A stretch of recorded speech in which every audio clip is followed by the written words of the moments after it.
This is a photo of 10-year-old Nayef Khalid Nayef al-Odat, who died in Khan Yunis on the Gaza Strip. I felt compelled to speak here today because I know firsthand what facilities like Cop City are all about. I'm a former infantry marine and I trained in facilities just like it in preparation for my deployment to Afghanistan years ago. These urban warfare facilities are massively wasteful and serious threats to the land, waterways, and air, not to mention extremely unpleasant to live near. Hello, my name is Stanley Heller. Welcome to The Struggle. The new Israeli government is stepping up the killing of Palestinians. On January 26th, 9 Palestinians were killed in Jenin on the West Bank, including 2 youths and 1 woman. Defense of Children International Palestine reports after an Israeli sniper shot 17-year-old Abdullah Marwan Jumaya Musa in the chest, Israeli forces prevented an ambulance from reaching him for about 10 minutes. He was pronounced dead at Jenin Government Hospital. An Israeli military vehicle ran over Wasim Amjad Aref Abu Jais, who was 16, after Israeli forces fired live ammo at a group of Palestinian youths. Due to crush injuries from the military vehicle, doctors could not confirm if Wasim also sustained a gunshot wound. Majda Obeid, also killed in Jenin on January 26th. During their assault, the Israeli forces invaded the Jenin Government Hospital and attacked the pediatric unit with tear gas grenades, according to the Palestinian Authority health minister. This is a video from inside the hospital. Medical staff and infants choked on tear gas, according to the minister. This footage shows women carrying children out of their rooms and into the hallways. This is a photo of 10-year-old Nayef Khalid Nayef al-Odat, who died in Khan Yunis on the Gaza Strip on the 26th.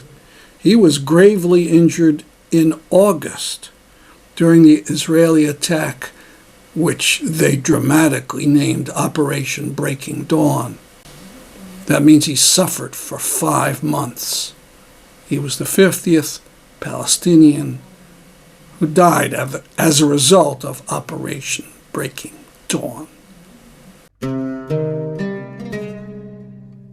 Next, Daniel Levy, as he spoke this week at a meeting of the Foreign Affairs Committee of the European Parliament. His sentiments won't be particularly groundbreaking for viewers of The Struggle, but it should be understood that Levy is an Israeli and in fact was a negotiator for the Israeli government in the days of Yitzhak Rabin and Ehud Barak.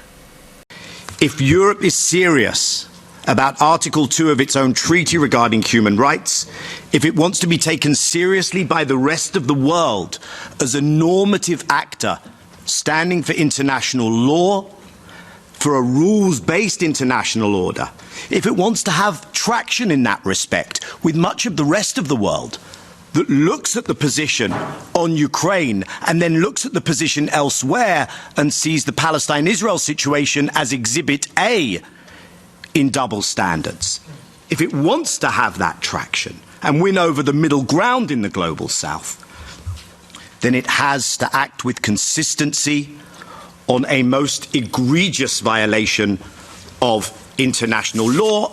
Let us be very clear, the situation is grave. The violations of Palestinian basic rights, human rights of international law take place every day. There is a permanent occupation and dispossession of Palestinians. There is structural inequality within Israel, and it is all well documented.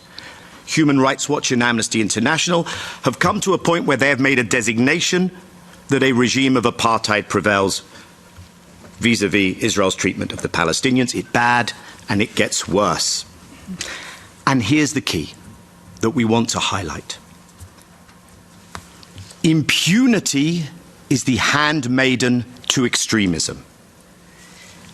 All of what we see is possible because the country acting in violation of international law is not held accountable. And therefore there is a choice for Europe, for this body.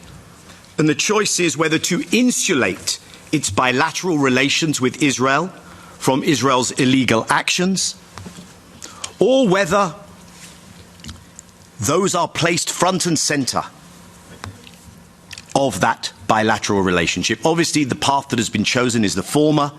That leads to complicity in these human rights violations, and that means that Europe, unfortunately, has no standing in advancing peace or deoccupation. And let me say one more thing on a perhaps more personal note, as we're just coming up to Holocaust Remembrance Day, and as a proud Jew, and as someone who comes from a family of survivors of that event.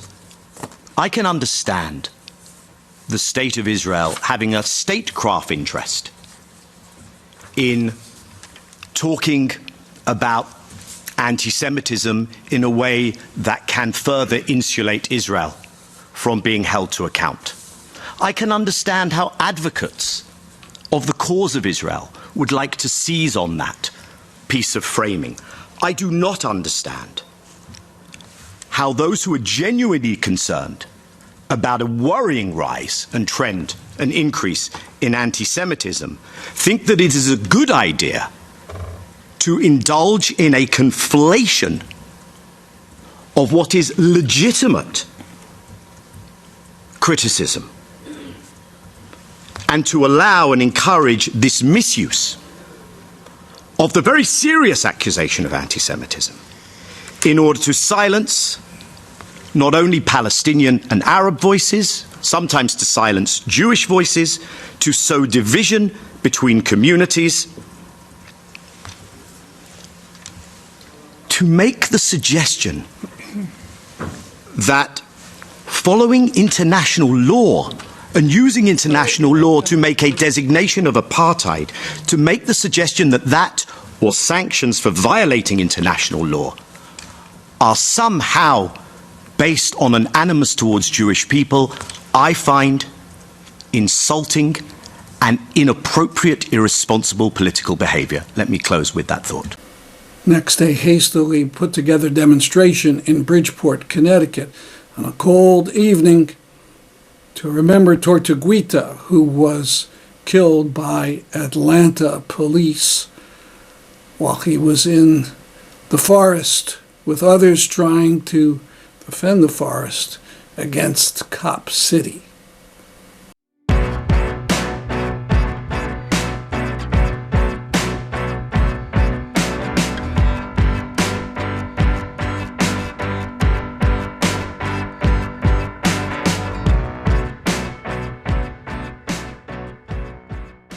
I also want to make sure everyone's aware that this is one of dozens of events happening around the world for Tortuguita this weekend. And so, yeah, we're gathering here in our community and we're part as the larger global community as well. And we're sending all of our love and solidarity to Atlanta. All right, I'm going to start with some background information about the occupation of the Atlanta forest.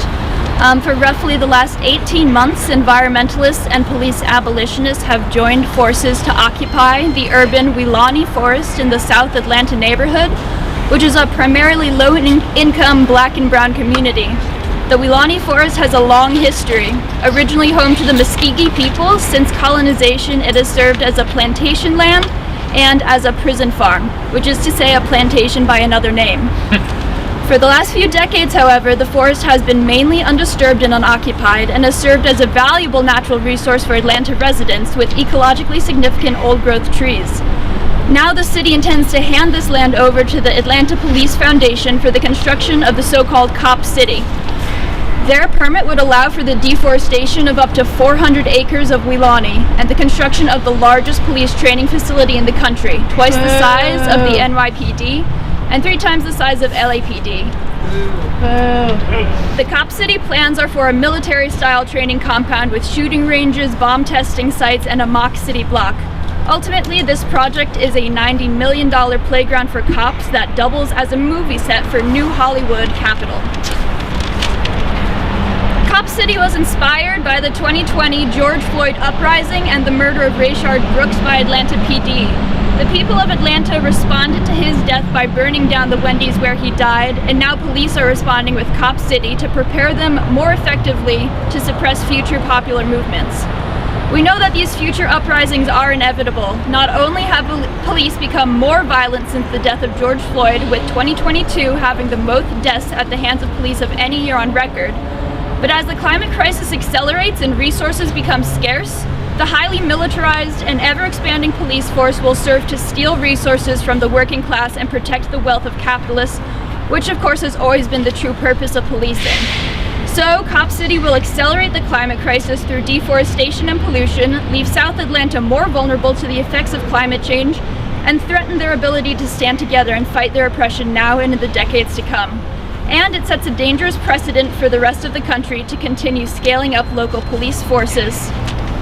These are the reasons why forest defenders like Tortuguita have been living in tree houses for nearly 2 years, and a network of support has been growing in Atlanta and nationwide. At any time, the final permits can be approved and the bulldozers sent in to begin large-scale deforestation.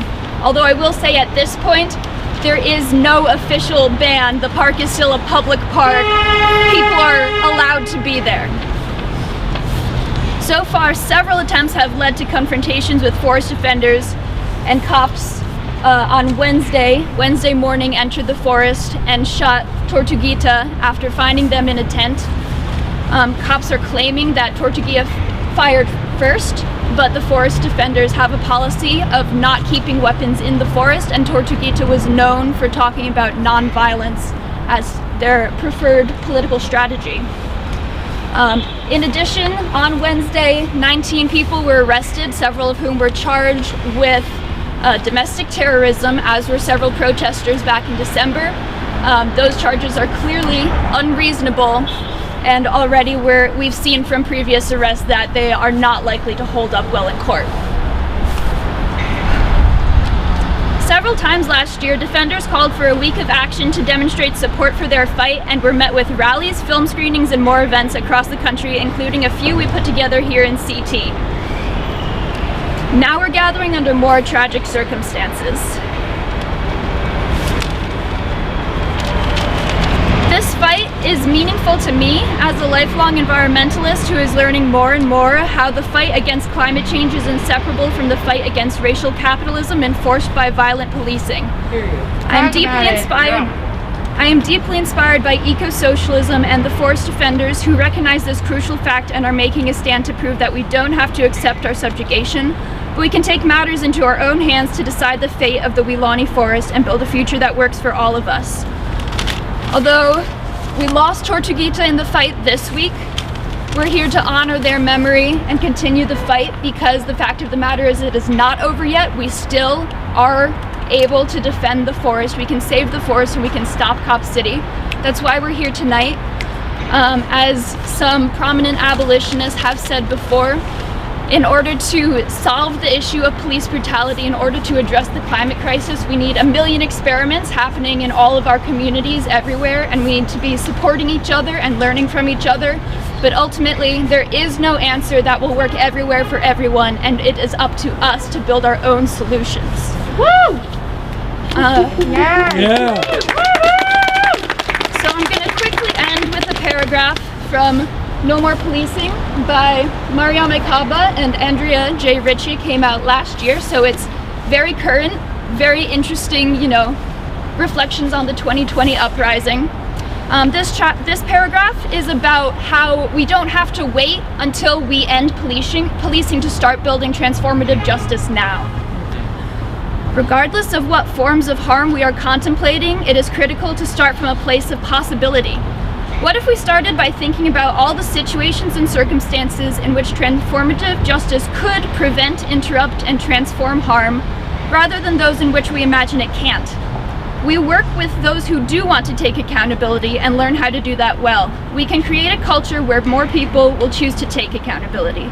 We can recognize that people who harm are often survivors of harm themselves. As Sared points out, no one enters violence by first committing it. So, thank you all for joining us to celebrate Tortuguita's life. I learned from some comrades yesterday that they had already accepted the possibility of a revolutionary death, and they were accepting of that. And though they were fighting every day to build a better world, they knew at the same time they were not likely to live to see it. So in that same tradition, we're going to continue fighting forward, though we don't really know what tomorrow will bring. But we know that it will be a better world because we're gathering together today.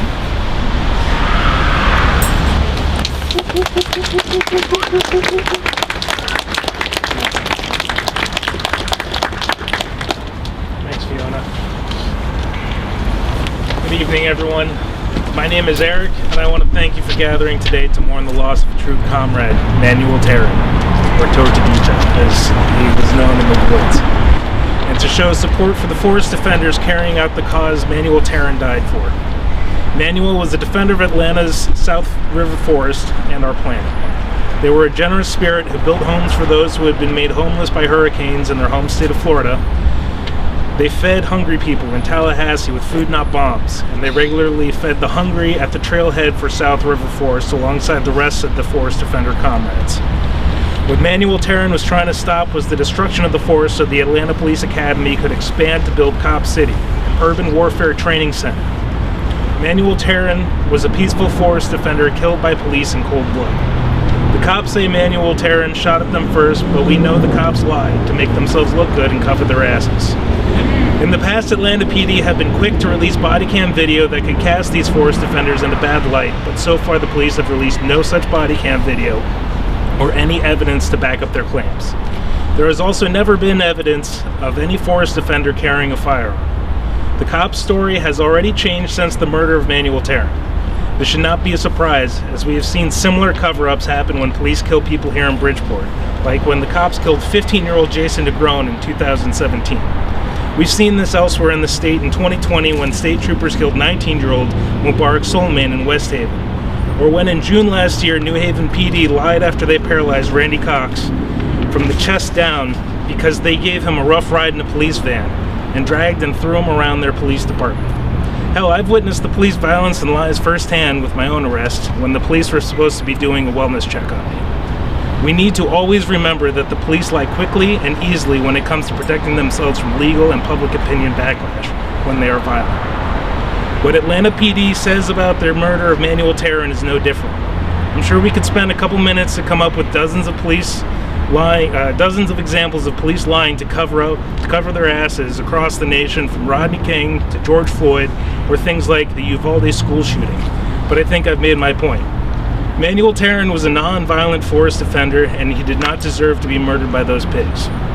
Along with this murder, 20 forest defenders were arrested, and 7 of them facing serious charges of domestic terrorism. Here is Manuel, in his own words, talking about his resistance. The right kind of resistance, peaceful, because that's where we win. We're not going to beat them at violence. They're very, very good at violence. We're not. We win through non-violence. That's really the only way we can win. We don't want more people to die. We don't want Atlanta to turn into a war zone.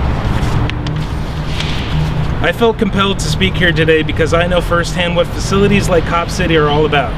I'm a former infantry marine, and I trained in facilities just like it in preparation for my deployment to Afghanistan years ago. These urban warfare facilities are massively wasteful and serious threats to the land, waterways, and air, not to mention extremely unpleasant to live near. There are already too many of these facilities in our country that Atlanta PD can go train at. What is proposed for this facility is multiple gun and explosive ranges and a large burn tower. There will be a mock city to train police on crowd control and urban combat, or in other words, training to violently suppress protests.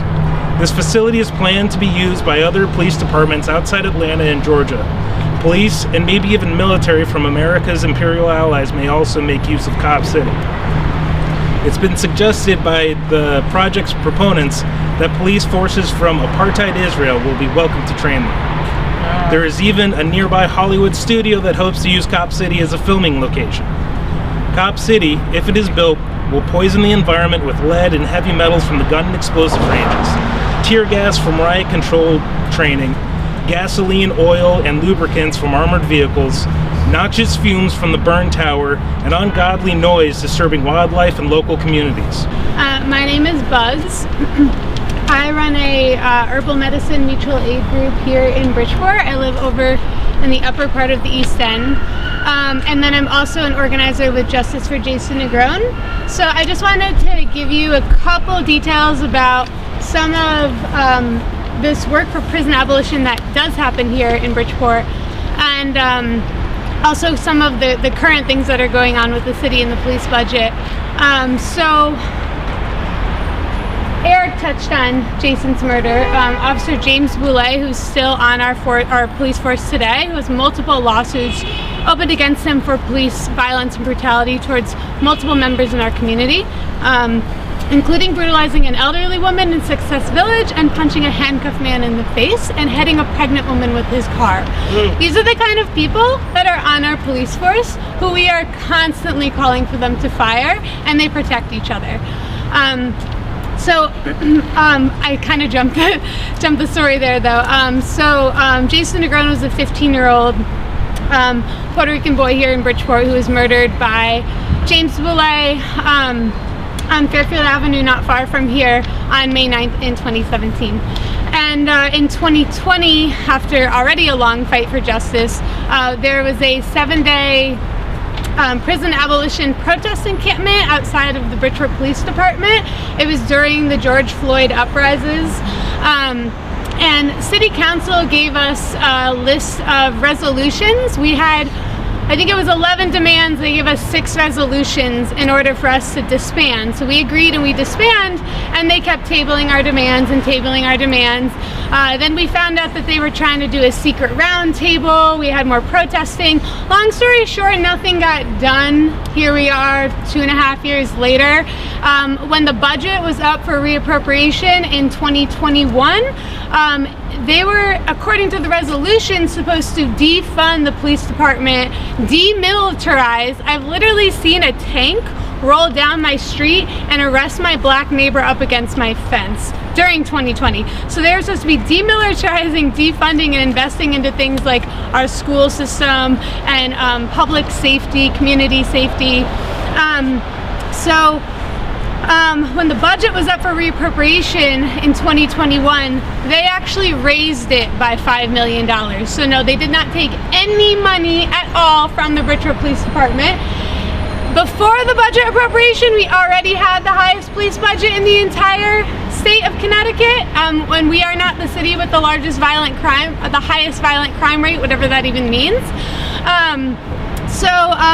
Yeah, we have a $107 million police budget here in Bridgeport.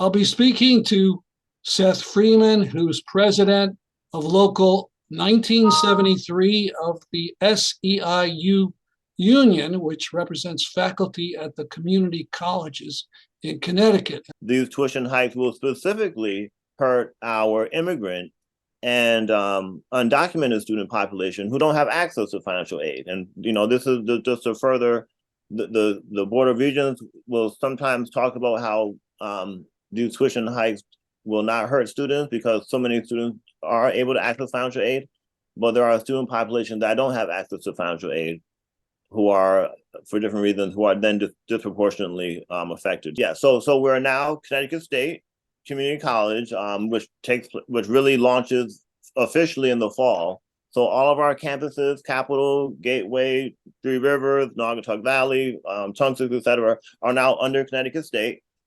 Now, I understand there's a petition about opposing the hikes in tuition.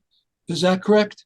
That's right. So there's also a petition. The easiest way for anyone to probably find the petition online would be go to our union website, which is the4cs.org. That's the THE4CS.org, and you'll learn about many different things our union is doing. And one of them, of course, is this campaign to stop tuition hikes that we're doing in partnership. And we have students across the state, and I wanted to highlight this. We have students that are leading this fight with us. In Princeton, New Jersey, we visited an exhibit at the Princeton University Art Museum, an exhibit on Hullfish Street. It was of the work of Samuel Fasso. He's a Nigerian Cameroonian artist. He started out as a photographer of families, but then started making photographs of himself, and over the years donned interesting clothing and poses like the great Congolese liberator Lumumba, or Martin Luther King, or even a black pope. Nearby was the Paul Robeson Cultural Center.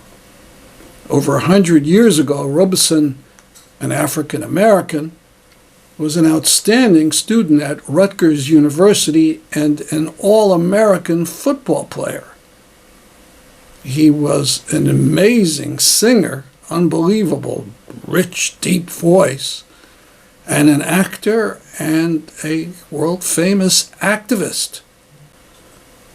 Turned out he was born in Princeton, New Jersey. The Cultural Center is exhibiting work by Aaron Fisher, like this one of the legendary writer James Baldwin. An anecdote about Paul Robeson. Some 40 years ago, I was privileged to hear a talk by his son, Paul Robeson Jr. And I remember one thing he said: scratch a nationalist, find a fascist. By that, he meant a person only concerned with his own people is a potential fascist. A real word of wisdom. Those two exhibits are well worth seeing. That's our program for today. See you next week at this time. I'm Stanley Heller for The Struggle.